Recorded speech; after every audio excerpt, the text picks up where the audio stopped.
That morning, my dad slapped me so hard the imprint stayed on my cheek for 3 hours. I stood there in silence.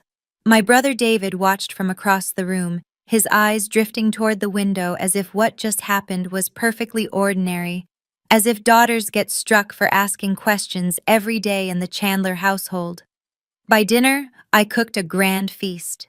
Beef Wellington with a truffle crust, roasted potatoes glistening with herb butter, a 2015 Bordeaux that cost more than my first month's rent after college. My brother smiled at my father and said, "Finally, she understands her place." My father nodded, satisfied. He believed I had surrendered, until they saw who was sitting at the head of the table. I am Sarah Chandler, 34 years old, a structural engineer. And this is the story of how I conducted a controlled demolition, not of a building, but of the foundation of lies my family had built for 12 years. If you're watching this, please subscribe and let me know where you are watching from. Let me take you back to where it started, or rather, where I finally stopped pretending it hadn't been happening all along. 3 weeks before that slap, I woke up at 5:30 a.m. in my Boston apartment, the same way I had for the past decade. Coffee brewing, laptop open. The Harborview Tower project files spread across my kitchen table, $47 million in structural engineering work, and I was the lead. That morning, I received the promotion I'd spent 6 years earning, senior structural engineer. The title came with a corner office, a 15% raise, and the kind of professional respect I'd clawed my way toward since graduating from MIT. I called my father to share the news. "Good," he said. There was no warmth in his voice, no pride, just that single word, flat as concrete. "But you need to come to Cape Cod next weekend. Family matter, don't be late." He hung up before I could respond. I remember staring at my phone, trying to remember the last time he'd asked me anything about my work, my projects, my life. When David got promoted at his commercial real estate firm 2 years ago, our father bought him a 3-bedroom condo in Back Bay. When I made senior engineer on a project worth 10 times David's annual sales, I got good and a command to appear. That was the first sign I should have recognized. In the Chandler family, a daughter's achievements weren't celebrated. They were noted, briefly, before being filed away as irrelevant. The second sign came every Thanksgiving, every Christmas, every family gathering for the past 15 years. While David sat in the living room drinking whiskey with our father, discussing business, I was in the kitchen, cooking, cleaning, serving, the invisible daughter doing invisible work. I packed my overnight bag that Friday evening, telling myself this time would be different. In my desk drawer sat an unopened envelope from Thornton & Associates, postmarked 2012. I'd assumed it was old tax paperwork from my mother's estate. I didn't give it a second thought. That envelope would change everything. The drive from Boston to Cape Cod took 2 hours and 14 minutes. I know because I counted every one of them, my knuckles white against the steering wheel, a familiar knot tightening in my stomach. At the office that morning, everything had been different. My colleagues respected me. My project manager trusted me with 7-figure decisions.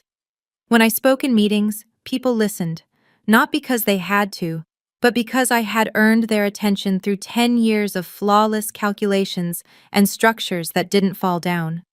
But the closer I got to my family's house, the smaller I felt. By the time I crossed the Sagamore Bridge, I was already rehearsing how to make myself agreeable, how to smile through whatever criticism came my way, how to shrink. My phone buzzed. "David, where are you?" 40 minutes out. "Hurry up, Dad's waiting. And don't make this difficult, Sarah. Whatever he needs, just cooperate for once." For once. As if I'd ever done anything but cooperate. As if my entire relationship with this family hadn't been built on swallowing my own voice to keep the peace. "What does he need?" I asked. "You'll find out when you get here." Click. I turned on the radio to fill the silence. A news report caught my attention. Something about SEC investigations into Boston area venture capital firms. Alleged insider trading, market manipulation. I listened with half an ear, not connecting the dots. Not yet. When I pulled into the gravel driveway of the Cape Cod house, I noticed an unfamiliar car parked near the entrance. A black Mercedes sedan, sleek and expensive. The vanity plate read, MRDN Cap. I didn't know what those letters meant. I would learn soon enough. The house smelled like old money and older secrets. Oak paneling, leather furniture. My mother's antique clock still ticking on the mantel, though she'd been gone for 5 years now. I found my father in his study, seated behind the mahogany desk that had belonged to 3 generations of Chandler men. Across from him sat a stranger, a thin man in a charcoal suit, fingers steepled, briefcase open at his feet. When I entered, they both looked up with the expression of people interrupted mid-conspiracy. "Sit down," my father said. "No hello, no how was the drive." "Wait." The stranger stood, gathered his papers, and shook my father's hand. "I'll have the documents finalized by Monday, Gavin. We just need the signature." After he left, I finally got a look at my father. Gavin Chandler, 62 years old, former partner at one of Boston's most prestigious venture capital firms. His study walls were covered with the proof of his success: framed awards from investment associations, photographs with senators and CEOs, his Harvard Business School diploma positioned at eye level for anyone who entered. But something was different. His jaw was tight. His eyes carried a sharpness I'd seen before. Only in the worst times, when deals fell through or markets turned. David stood in the corner, tumbler of whiskey in hand, watching me with an expression I couldn't read. Warning? Contempt? Both? "Who was that man?" I asked. "Raymond Wells, financial broker." My father slid a stack of papers across the desk. "This is what I need from you." I picked up the documents. Second mortgage application. Property: Chandler Family Trust, Cape Cod residence. Principal amount: $1,200,000. Interest rate: 9.8%. Term: 5 years. And at the bottom, a signature line labeled, "Trustee authorization required." "Sign it," my father said. "Tonight." "I don't understand. If you own the house, why do you need my signature?" His face reddened. "Don't ask questions, Sarah. Just sign." I read the document again, slower this time.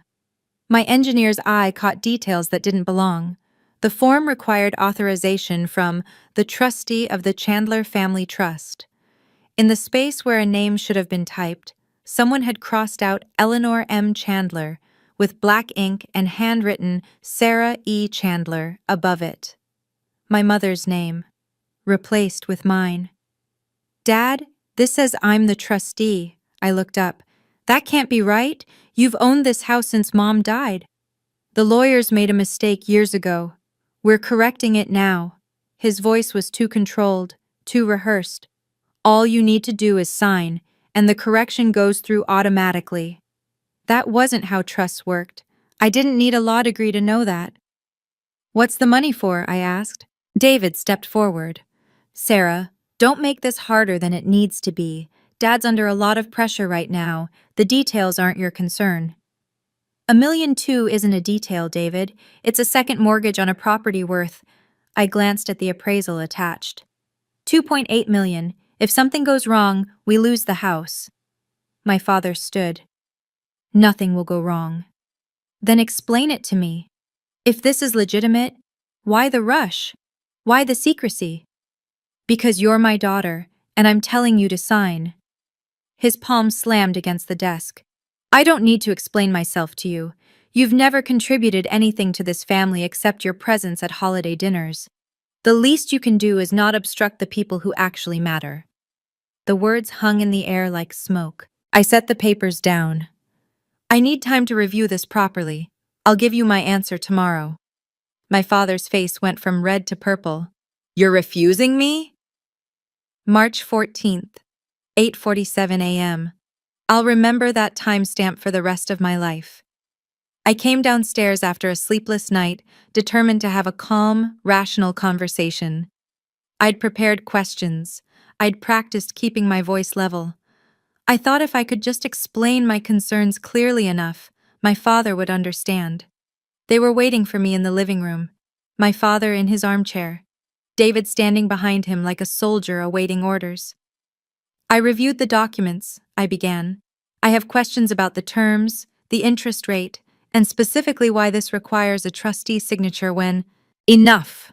My father rose. I've had enough of your interrogation. You are my daughter. You don't have the right to question me in my own house. Dad, I'm not trying to— The slap came without warning. His open palm connected with my left cheek, with the force of 62 years of entitlement behind it. The crack echoed off the walls. I stumbled backward, catching myself on the armrest of the sofa, my vision blurring from the shock more than the pain. For a moment, no one moved. I looked at David, my brother, the person who had taught me to ride a bike when I was 7, who had held my hand at our mother's funeral. He turned his gaze toward the window. If you weren't so stubborn, he said quietly, none of this would have happened. You always have to make things difficult. Mom's gone, Sarah. Dad doesn't have anyone else to rely on, and you're too selfish to see it. My father straightened his collar. Sign the papers, or don't bother coming back to this house again. I didn't cry, not because I wasn't devastated. I was, but because something inside me had shifted, cracked, then reformed into something harder. I touched my cheek, already swelling. I need to think, I said quietly. I'll be upstairs. Neither of them tried to stop me. In my childhood bedroom, I sat on the edge of the bed and stared at the wall. The wallpaper was the same as when I was 12 years old, pink roses, faded, peeling at the corners. Then I remembered the envelope. Thornton and Associates, 2012, still sitting in my desk drawer back in Boston. No, wait. I'd brought it with me, in my overnight bag, intending to finally sort through Mom's old paperwork. I reached for my bag with trembling hands. The envelope was heavier than I remembered. I slid it open with my thumbnail, hands still shaking from adrenaline and betrayal. Inside were 3 documents: a cover letter, a legal filing, and a death certificate I didn't recognize. The cover letter was addressed to me, from Margaret Thornton, attorney at law. Dear Ms. Chandler, enclosed, please find the executed trust documents as instructed by your mother, Eleanor M. Chandler, prior to her passing. Per her wishes, you are named as sole trustee of the Chandler Family Irrevocable Trust, which holds title to the Cape Cod residence located at 47 Ocean View Drive. Your mother was explicit. No modifications to the trust may be made without your authorization. No sale, mortgage, or transfer of the property may occur without your signature. Please contact our office if you have any questions. I read it 3 times. Then I picked up the trust document itself. Page 7, Section 4A. Trustee Designation. The grantor hereby names Sarah Elizabeth Chandler as sole trustee of this irrevocable trust, effective upon the grantor's death. No other party, including Gavin Richard Chandler, shall have authority to modify, encumber, or liquidate trust assets without the trustee's written consent. My mother had done this 7 years before she died, while she was still healthy, while my father was still charming at dinner parties and successful in boardrooms and no one knew what was coming. She had known. I grabbed my phone and searched for Thornton and Associates. A woman answered on the second ring. This is Sarah Chandler. I need to speak with Margaret Thornton about my mother's trust. 20 minutes later, I had confirmation. The trust was valid, active, legally binding. Your father came to our office 6 months ago, Maggie Thornton told me, her voice grave. He tried to have the trust modified. I refused. Only the trustee has that authority. Why didn't you tell me? Client confidentiality. Your mother's instructions were to maintain discretion unless you initiated contact. Sarah? She paused. Your mother knew exactly who her husband was. She protected you the only way she could. I hung up and stared at the documents in my lap. 12 years. 12 years of believing I had no power. My mother's old laptop was still in the house. I found it in the closet of what used to be her sewing room, buried under boxes of fabric and forgotten photo albums. The password was the same as it had always been: my birthday. I didn't know what I was looking for. Maybe just something that would help me understand how the woman I remembered, gentle, accommodating, always deferring to my father, had secretly maneuvered to protect me from beyond the grave. Her email inbox was mostly spam and expired newsletters, but in the sent folder, I found a conversation from 2018, 1 year before she died. To mthornton@thorntonlaw.com. Subject: Concerns. Maggie. I need you to ensure Sarah is protected no matter what happens. I've watched Gavin become someone I don't recognize. The gambling is worse than I told you. The lies are constant. He's involved in things I don't understand, but I know they're dangerous. If anything happens to me, make sure she gets the trust documents. Make sure she knows the house is hers. Gavin will try to take it. I'm certain of that now.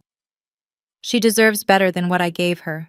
I was too afraid to fight while I was alive, but I won't let him hurt her when I'm gone.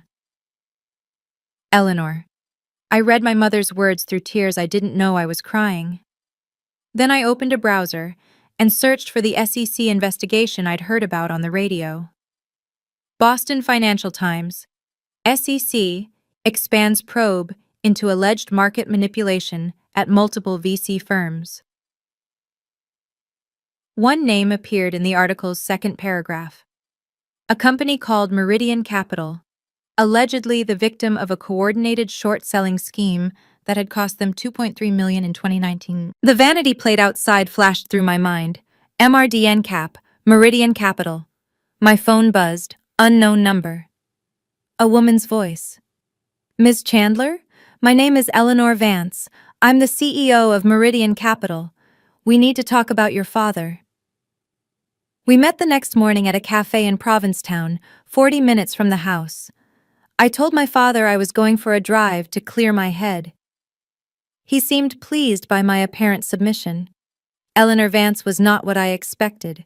55 years old, silver-haired, with the bearing of someone who had survived wars both corporate and personal.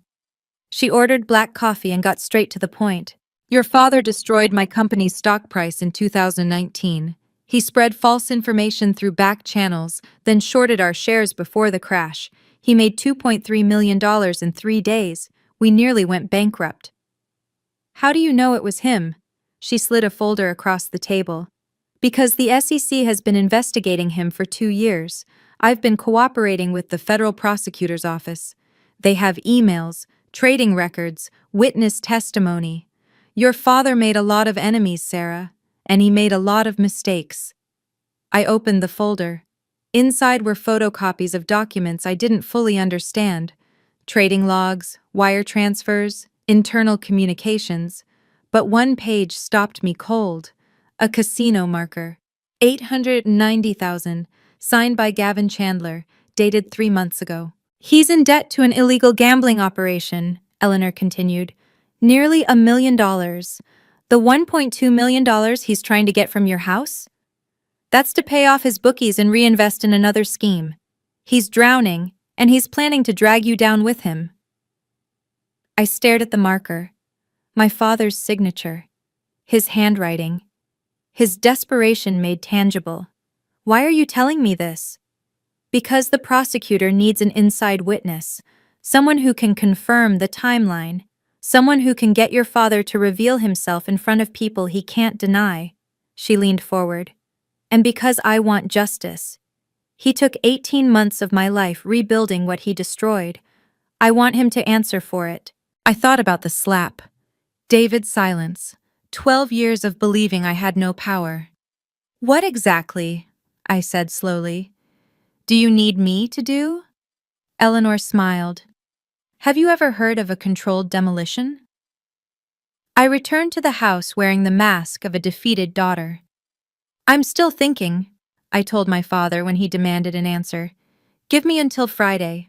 I want to make sure I understand everything before I sign. Friday was March 21st. He accepted the deadline with poorly concealed impatience. What followed was the longest week of my life. Every day, my father and David applied pressure in different ways. Gavin used guilt. Your mother would be ashamed of how you're tearing this family apart. David used fear. If Dad goes under, we all go under. Is that what you want? On Wednesday, I discovered my father had called my firm. He'd spoken to the HR director, casually mentioning that I was experiencing family difficulties and might need extended leave. When I confronted him, he smiled. I'm looking out for your interests, Sarah. You've been stressed. People are starting to notice. On Thursday, Victor Harrington called me. Victor was one of my father's oldest business partners, a white-haired man with old money manners who had known me since I was 6 years old. Sarah, dear, I'm just calling to check in. Your father mentioned you've been resistant to some family decisions. I hope you know that cooperation is always the wisest path. Families that fight in public rarely recover. The subtext was clear: sign the papers or your reputation won't survive. That night, I received an email from Preston Hayes, Assistant United States Attorney, District of Massachusetts. Ms. Chandler. Ms. Vance has briefed me on your willingness to cooperate. I'd like to arrange a meeting at your earliest convenience. We have audio recordings from your father's communications with his gambling contacts. These recordings are damaging, but not conclusive on their own. We believe a controlled environment, where your father reveals his intentions in front of witnesses, would be invaluable. Are you prepared to proceed? I typed my response without hesitation. I'm ready. Tell me what you need. The reply came within minutes. We'll need a guest list, somewhere your father feels in control, and an occasion he can't refuse. I met Preston Hayes in person at the Federal Building in Boston. He was younger than I expected, late 40s, with close-cropped gray hair and the steady gaze of someone who had spent his career separating lies from truth. We have enough to prosecute, he said, sliding a file across his desk. Securities fraud, market manipulation, money laundering through the gambling debts. Your father is looking at 15 to 20 years. Then why do you need me? Because a conviction is stronger with witnesses, and because your father has spent 30 years building a reputation. Juries like seeing the mask come off in real time. He leaned back. You mentioned he wants you to sign over the house. If he believes you're going to cooperate, he'll let his guard down. If the right people are watching when he does. The plan took shape over the next 3 hours. A dinner at the Cape Cod house, positioned as a family reconciliation before I signed the documents. My father would invite his business partners, the people whose respect he craved, and I would invite some guests of my own. The guest list I proposed: Preston Hayes, introduced as a federal construction client I was courting for a project; Eleanor Vance, introduced as an investor interested in family real estate; Maggie Thornton, the family lawyer whose presence would seem natural; Victor Harrington and 2 other partners of my father's; Raymond Wells, the broker, who would panic beautifully when he realized what was happening. 11 people. March 28th, 7:00 p.m. I called my father that evening. Dad, I've made my decision. I'll sign the papers, but I want to do it properly. A family dinner like Mom used to host. We can invite your partners, make it a celebration, show everyone that the Chandlers are united. The relief in his voice was palpable. That's my girl. Finally, you're acting like a Chandler. David called me an hour later. I knew you'd come around. You just needed to understand your place. I smiled at the phone. Yes, David. I understand perfectly now. David suspected something. I could see it in the way he watched me over the following days. The narrowed eyes, the casual questions that weren't casual at all. Who was that you were talking to on the phone? Why did you drive to Provincetown? Since when do you have federal clients? 3 days before the dinner, I came back from a walk to find my bedroom door slightly ajar. My suitcase had been moved. The envelope from Thornton and Associates was in a different position than where I'd left it. That night, David pulled our father aside. I watched from the hallway, hidden by shadows. "Something's off, Dad. She's too calm. She went from refusing to sign to planning a dinner party? It doesn't add up." My father waved him off. "She's always been dramatic. Now she wants attention before she gives in. Let her have her little moment. After she signs, things go back to normal." I looked through her things. There's legal paperwork I don't understand, something about a trust. "That's old news. The lawyers are handling it. Don't concern yourself with what you don't understand, David." David's jaw tightened, but he didn't argue. He never argued with our father. The next morning, I found him waiting for me in the kitchen. "I don't know what you're planning," he said, his voice low. "But if you embarrass this family, if you do anything to hurt Dad's reputation, I will make your life hell." I poured myself coffee without looking at him. "You know what I find interesting, David? You've never once asked if I'm okay, after what happened." I touched my cheek, still faintly tender. "You just want to make sure I stay in line." His face hardened. "The house you think you're protecting, it's not yours." I took a sip of coffee. "You should read Mom's will more carefully." I walked away before he could respond. My story is reaching its turning point, and I know some of you watching have felt this too. The moment when you realize the people who should protect you are the ones causing the most damage. If you've ever had to choose yourself over someone else's approval, let me know in the comments. And if you want to see what happened when my father sat down at his own table and discovered who I really invited, hit that like button and keep watching. The night before the dinner, I sat alone in my mother's old room. Her presence was everywhere. In the lavender sachet still tucked in the dresser drawer, in the reading glasses folded on the nightstand, in the framed photograph of us from my college graduation. She had been so proud that day. I remember her squeezing my hand and whispering, "You're going to build things that last, Sarah. I know it." I didn't know then that she was already planning her own construction project, a structure designed to protect me long after she was gone. I spread the documents across her bed, the trust deed, now creased from how many times I'd read it, the email printouts from Preston, the guest confirmations, Eleanor Vance, Maggie Thornton, everyone in position. I allowed myself one moment of doubt. Tomorrow, I would lose my father. Not to death, but to something perhaps more final. I would lose my brother, though I wondered now if I'd ever really had him. I would tear down the illusion of family I'd been clinging to for 34 years. Was it worth it? I looked at the photograph again, my mother's smile, the way her hand rested on my shoulder, the words she'd written in that email. She deserves better than what I gave her. I took out a sheet of paper and wrote a letter to no one. I am not doing this for revenge. I am doing this because I deserve to stop pretending, because my mother gave me the tools to fight back, and I owe it to her to use them. Because the foundation of this family was cracked long before I was born, and it's time to stop building on broken ground. I folded the letter and slipped it into my pocket. Tomorrow. A knock at the door. Maggie Thornton, arriving a day early as planned. "Sarah, we need to talk. Your father just hired a lawyer to challenge the trust. We have less time than we thought."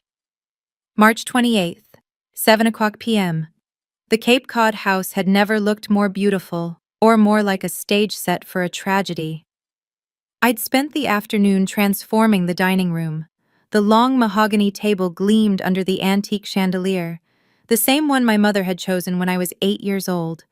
White tapered candles, crystal stemware, arrangements of white lilies in silver vases, their funeral sweet scent filling the air.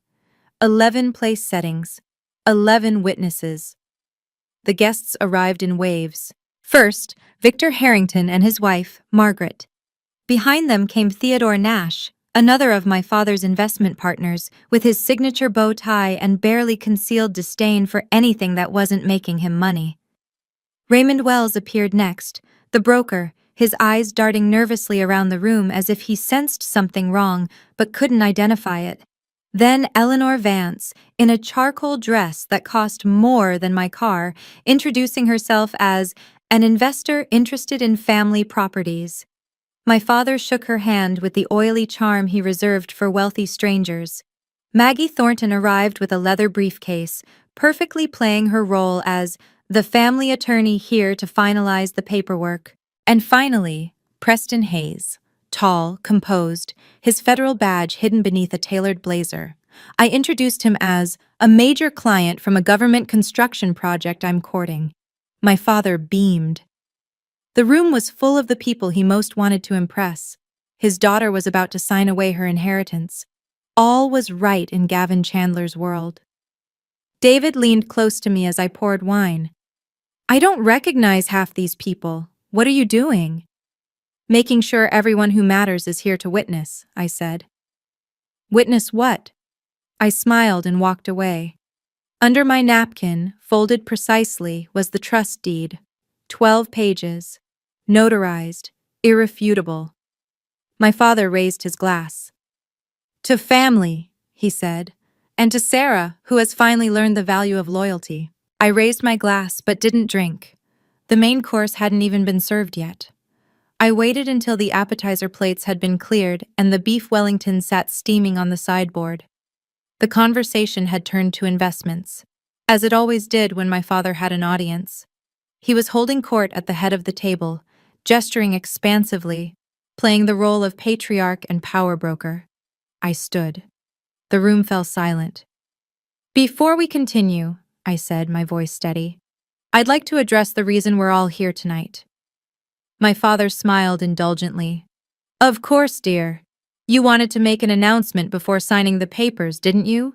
Something about appreciating family? Not exactly. I reached under my napkin and withdrew the trust deed. I wanted everyone here to understand the truth about this house, and about the documents my father has been pressuring me to sign. David half rose from his chair. Sarah, what the hell are you? Sit down, David. Something in my voice made him comply. I held up the document so everyone could see the notary seal. This is the irrevocable trust established by my mother, Eleanor Chandler, in 2012. According to this trust, I am the sole trustee of the Cape Cod property. Not my father, not my brother, me. Victor Harrington frowned. Gavin, what is she talking about? My father's smile faltered. Sarah, this isn't the time. Mrs. Thornton, I turned to Maggie. You drafted this document. Would you please confirm its contents for the table? Maggie stood, her voice clear and professional. I prepared the trust at Mrs. Eleanor Chandler's request. The language is unambiguous. Sarah Chandler has sole authority over all trust assets. No modifications can be made without her written consent. Mr. Gavin Chandler has no ownership interest in this property and no authority to mortgage, sell, or transfer it. The silence that followed was absolute. Raymond Wells's face had gone white. He pushed back from the table slightly, as if preparing to run. My father's jaw tightened. This is a misunderstanding. Those documents were supposed to be... Supposed to be what, Dad? I asked. Hidden from me, like everything else? And now, I said, turning to Preston Hayes, I'd like to properly introduce one of our guests. Mr. Hayes, would you tell everyone who you really are? Preston rose from his seat, reaching into his jacket pocket. When his hand emerged, it held a leather case that he flipped open to reveal a gold badge. Gavin Chandler, my name is Preston Hayes. I'm an assistant United States attorney with the District of Massachusetts. I have a warrant for your arrest on charges of securities fraud, market manipulation, and money laundering. For a moment, no one moved. Then chaos. David lunged toward the door and froze when he saw the 2 FBI agents who had been waiting in the hallway, summoned by a text I'd sent 3 minutes earlier. Raymond Wells knocked over his wineglass, the red spreading across the white tablecloth like blood. I didn't know anything, he stammered. Whatever he told you, I was just facilitating paperwork. I had no idea. Victor Harrington stared at my father with the expression of a man watching his investments evaporate. Gavin, tell me this is a mistake. But my father was looking at me, only at me. You did this, he said. His voice was quiet now, controlled, more frightening than his anger. My own daughter. You slapped me for asking questions, Dad. You tried to steal from me. You've been lying to me for 12 years about who owns this house. Eleanor Vance spoke for the first time since the appetizer course. And he's been lying to everyone else for much longer. Gavin, in 2019, you manipulated my company's stock and made $2.3 million while nearly destroying everything I built. Did you think no one would ever find out? Preston approached with handcuffs. Gavin Chandler, you have the right to remain silent. Anything you say can and will be used against you in a court of law. My father didn't resist as the cuffs clicked around his wrists, but his eyes never left mine. Your mother would be ashamed of you, he said. No, I replied quietly. She's the one who gave me the weapons to fight back. She knew exactly who you were. They led him out through the front door of the house he thought he owned, past the guests he'd hoped to impress, into the waiting federal vehicle. He didn't look back. After the federal agents escorted my father out, David remained. He stood against the wall near the doorway, arms crossed, face pale but defiant. The other guests had scattered, Victor Harrington murmuring about reassessing partnerships, Raymond Wells practically sprinting to his Mercedes, Theodore Nash shaking his head as he called his own lawyer, but David stayed. You're insane, he said. You've destroyed this family over what? Some old paperwork? A slap? I walked toward him slowly. David, do you know what Mom wrote in her trust? Not just about the house. I don't care what she... Section 7B. I pulled out my phone, where I'd photographed the relevant page. Any beneficiary who participates in, witnesses without intervention, or verbally supports physical abuse against the trustee shall be permanently removed from all beneficiary designations. Maggie Thornton stepped forward. That provision is legally enforceable. On March 14th, you witnessed your father strike your sister and subsequently blamed her for the incident. I have a signed statement from Sarah and corroborating evidence from her medical records. Medical records? David's voice cracked. The bruising was documented when I visited an urgent care in Provincetown, I said. I told them I fell, but the photos don't lie and neither do the timestamps. David's face cycled through shock, anger, and finally, something that might have been fear. Sarah, you can't. We're family. We're. I held his gaze. You had a choice that morning, David. You could have said something. Anything. Instead, you told me it was my fault. You chose your side. So what happens now? Now you have 48 hours to collect your personal belongings from this property. After that, if you enter without my permission, you'll be arrested for trespassing. He stared at me as if seeing me for the first time. You're not the sister I knew. No, I agreed. I'm better. The fallout was swift and measurable. 3 days after the dinner, my father's arraignment made the Boston Financial Times. Former VC partner arrested at family dinner. Daughter orchestrates takedown. The article detailed the charges. 3 counts of securities fraud, 2 counts of market manipulation, 1 count of money laundering. Combined maximum sentence, 15 to 20 years. Bail was denied. The judge cited flight risk. My father had accounts in the Cayman Islands that the prosecutors discovered during their investigation. He would wait for trial in federal custody. David's implosion happened in slow motion. Within the first week, 3 of his largest commercial real estate clients terminated their contracts. We can't afford the association, one of them told him, according to the voicemail David left me in a rage. Your family is toxic. He lost the Back Bay condo, the one my father had bought him. Without Gavin's money propping him up, he couldn't afford the maintenance fees. By April, he was renting a studio apartment in Quincy. Raymond Wells surrendered his broker's license before the SEC could take it from him. The investigation into his role was still ongoing, but his career was effectively over. And Eleanor Vance sent me flowers. The card read, "Justice delayed is still justice. Thank you for your courage." I kept the card in my mother's jewelry box, where I'd started storing the things that mattered. The strangest part was the silence. For the first time in my adult life, no one in my family was calling me with demands, guilt trips, or obligations. The phone didn't ring with David's accusations or my father's commands. I sat on the deck of the Cape Cod house, watching the ocean, and realized I didn't know what to do with peace. It had been so long since I'd experienced it that the quiet felt almost threatening. My phone buzzed, a text from Eleanor Vance. "When you're ready, I'd like to discuss something. Dinner next week?" I typed back, "I'm ready now." The first night I spent alone in the Cape Cod house, I cried for 3 hours. Not because I regretted what I'd done, because I was mourning what I'd lost, or rather, what I'd finally admitted was never really mine.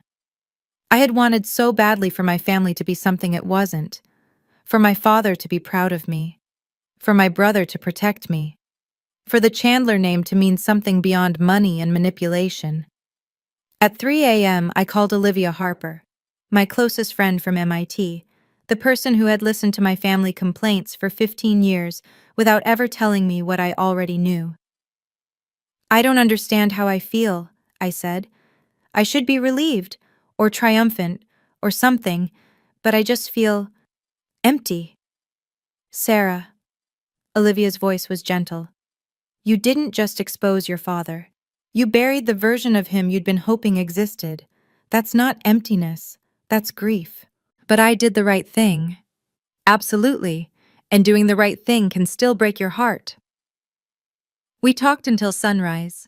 About the mother I'd lost twice, once to cancer, once to the realization of how much she'd been hiding from me.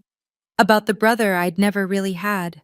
About the father I'd been trying to earn love from for 34 years. The next morning, I found a letter in my mother's nightstand. Maggie Thornton had left it there the night before the dinner, as she'd been instructed to do when the time was right. "My dearest Sarah, if you're reading this, it means you found your strength. I'm sorry I wasn't brave enough to fight while I was alive, but I knew you would be. You were always the builder in this family, the one who understood that foundations matter.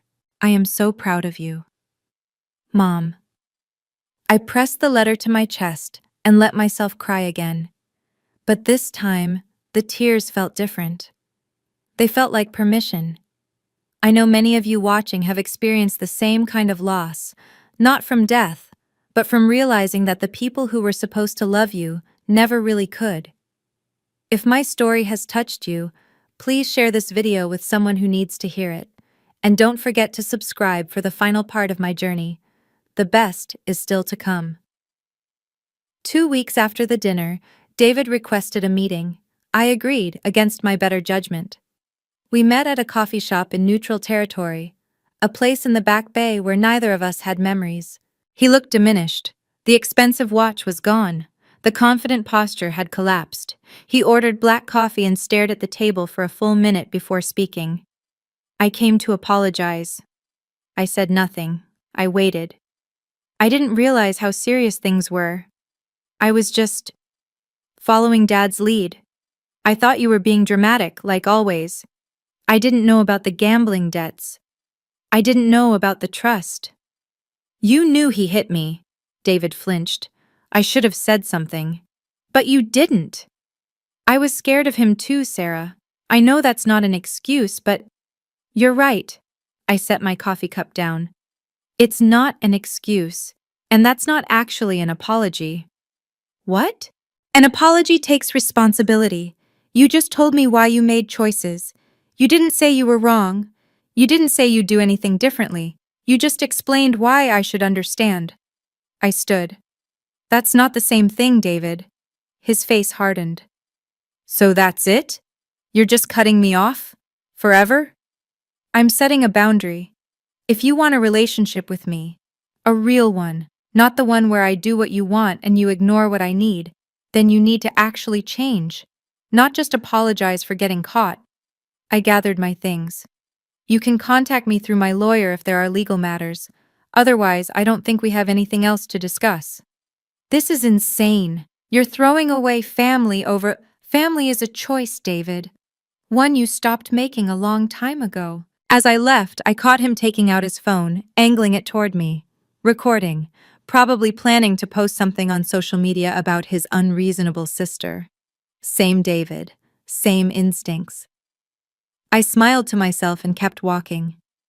The preliminary hearing took place in May, 2 months after the dinner. I was subpoenaed as a witness, though Preston Hayes assured me my testimony wouldn't be the centerpiece of the prosecution's case. They had the financial records, the trading logs, the recorded calls with the gambling operation. My role was simply to establish the timeline and confirm my father's state of mind. The federal courthouse in Boston was a study in institutional gravity: marble floors, wood-paneled walls, American flags flanking the judge's bench. I sat in the gallery next to Eleanor Vance, watching the proceedings with the detachment of an observer rather than a participant. My father entered in an orange jumpsuit. No tailored suit, no Harvard cufflinks. His hands were shackled in front of him, his posture somehow diminished despite his efforts to stand tall. He saw me in the gallery. Our eyes met. I expected to feel something: anger, satisfaction, perhaps even pity. Instead, I felt what I imagined a structural engineer feels when watching a condemned building finally come down. Not pleasure exactly, just the completion of an inevitable process. The prosecutor presented evidence for an hour. Trading records from 2019, wire transfers to offshore accounts, the audio recording of my father negotiating with his bookmaker, his voice unmistakably desperate.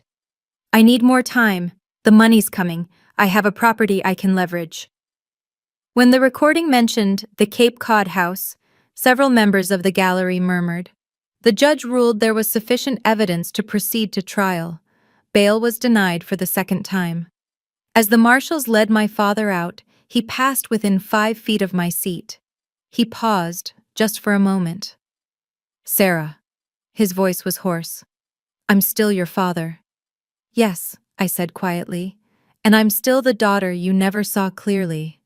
He opened his mouth to respond, but the marshals urged him forward. That was the last time I saw Gavin Chandler as a free man. The call from Victor Harrington came in early June. I hadn't expected to hear from him again. He'd been one of my father's closest allies, and I'd assumed the dinner had permanently poisoned any potential relationship between us. But his voice on the phone was different now, respectful, almost cautious.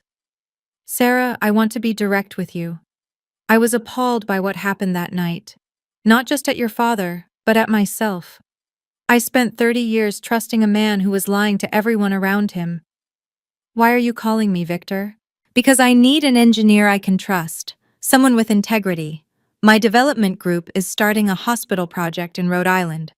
$120 million. And I'd like you to be the lead structural engineer." I was silent for a long moment. "You're offering me the biggest project of my career because my father turned out to be a criminal?" "I'm offering it because of how you handled yourself. Anyone can be born into a successful family. It takes actual character to hold that family accountable when they cross the line." He paused. "I've worked with a lot of engineers, Sarah. I've never seen one stay that calm under that kind of pressure." I accepted the project. Not because of what it meant for my career, though it meant everything, but because it felt like the universe was finally responding to the question I'd been asking my whole life.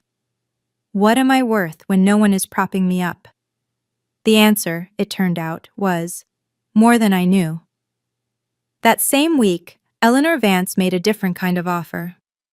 "I want to fund a foundation," she said over dinner, "for women escaping financial abuse. I want you to run it." I didn't hesitate.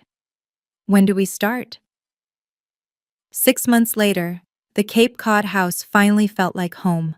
I'd renovated cautiously, keeping the bones my mother had loved while adding new spaces that reflected the life I was building. The sewing room became my office. The guest bedroom was converted into a small library. On the deck, I installed a telescope my mother had always wanted but never bought. The Haven Foundation launched in October. Seed funding, $500,000, drawn from the restitution payments the court ordered my father to make to his victims. Eleanor Vance had requested that a portion be directed to the foundation, and the judge agreed. Our first client was a woman named Michelle, 42 years old, 3 children, married to a man who had drained her retirement accounts and hidden assets in shell companies.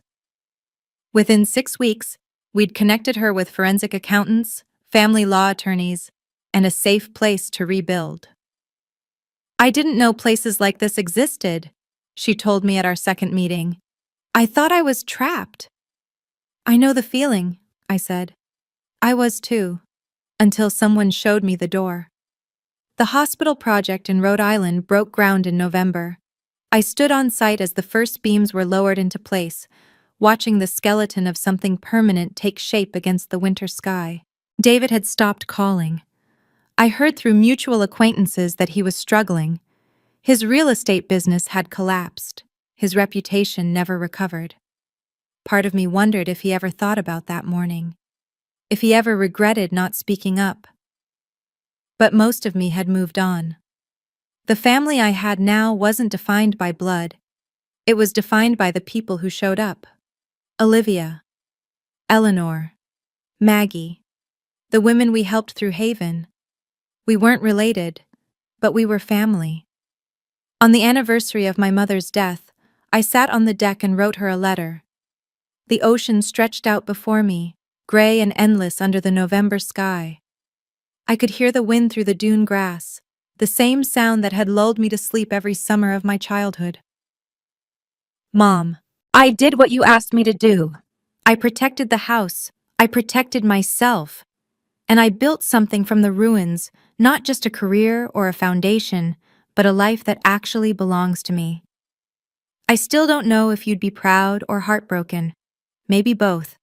I think you'd understand that sometimes those two things aren't opposites. I've stopped waiting for Dad to change. I've stopped hoping David will wake up. I've stopped believing that family is something you're owed just because you share DNA. You taught me that the foundation matters most, that the things we build are only as strong as what we lay beneath them. I'm building on solid ground now. I love you. I wish you were here to see it. Sarah. I folded the letter, carried it to the fire pit, and set it alight. The flames curled the paper's edges, turning my words into ash and smoke. The wind lifted the ashes toward the ocean. I watched them scatter until there was nothing left, and for the first time since all of this began, I felt something other than grief or anger or determination. I felt peace. Morning, early December.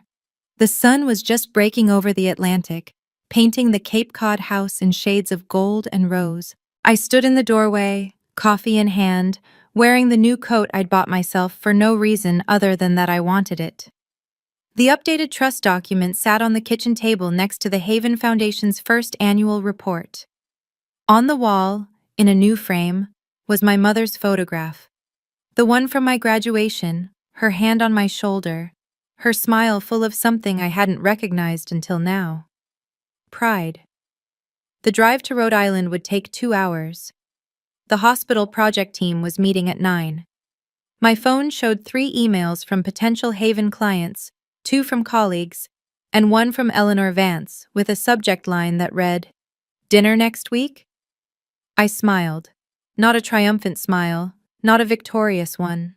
Just the smile of someone who had finally stopped surviving and started building. I am Sarah Chandler. I am a structural engineer. My job is to build things that withstand storms. And I finally learned to apply that to myself. Thank you for staying with me through this entire journey. If you've ever had to set boundaries with family, if you've ever had to choose yourself over their expectations, you're not alone. Drop a comment and tell me your story. And if you want to hear more about justice, healing, and finding your own strength, check out the videos in the description below. I'll see you in the next story.